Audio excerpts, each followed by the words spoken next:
بسم الله الرحمن الرحيم. السلام عليكم أيها الإخوة الكرام ورحمة الله وبركاته.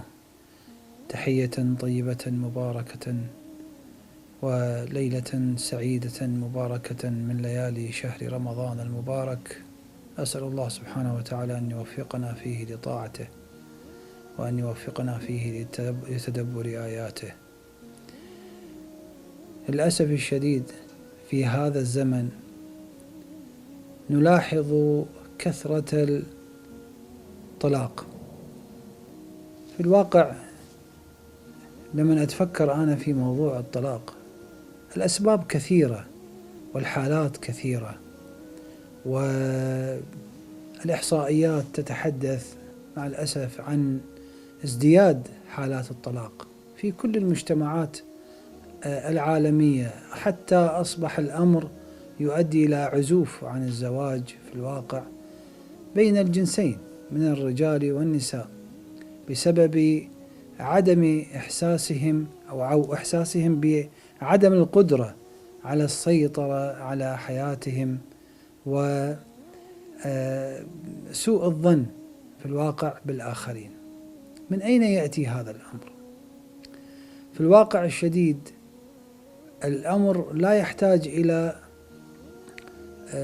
ملاحظة وكلام كثير فيما يتعلق بالأسباب النفسية والأسباب الاجتماعية وما إلى ذلك.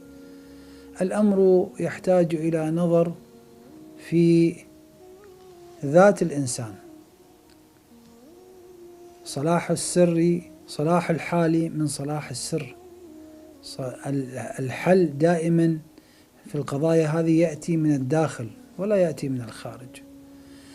أنت لن تستطيع أن تسكت الآخرين، ما تقدر أنك أنت تقول والله لفلان لا تسيء الظن فيني، ما تقدر تقول لهذه المرأة لا تثير الفتنة بين البنت وأمها أو الزوج وزوجته، لا تستطيع أن تقول لهذا الإنسان لا تحاول أن تنشر أحاديث قد تكون كاذبة، وإن كانت صادقة فهي مثيرة لإشكالات قد تؤدي إلى هدم البيوت مع الأسف الشديد.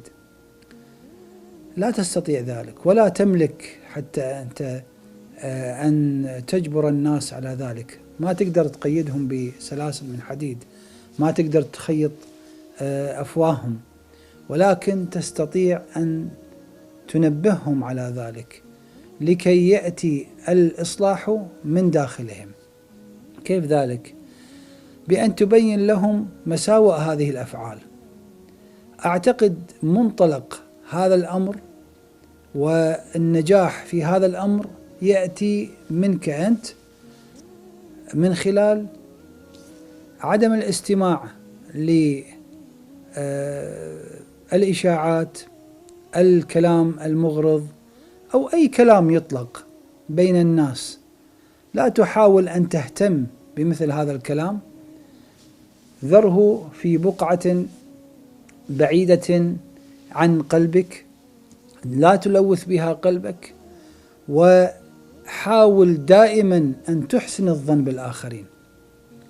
دائما اجعل حسن ظنك بالآخرين هي عبادة في الواقع. حاول أن تجعل خوفك من الله سبحانه وتعالى عبادة، بحيث لا تستمع إلى أي شيء قد يثير الفتنة ولا تنقل أي شيء يثير الفتنة.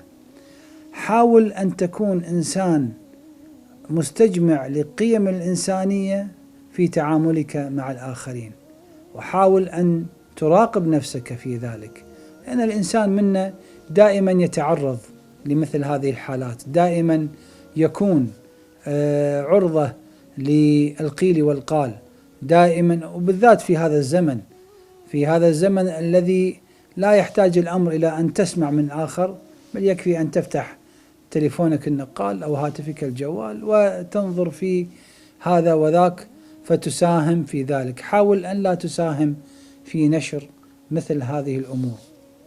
حسن الظن بالآخرين هو طريقك إلى حسن الظن بالله، وإذا أحسنت الظن بالله كان الله معك. كل واحد منا يحب أن يكون الله معه. أسأل الله سبحانه وتعالى أن يكون معنا وأن يحفظنا من شر هذه الفتن التي لا تبقي ولا تذر إن انتشرت، والعياذ بالله. هذا والحمد لله رب العالمين، والسلام عليكم ورحمة الله وبركاته.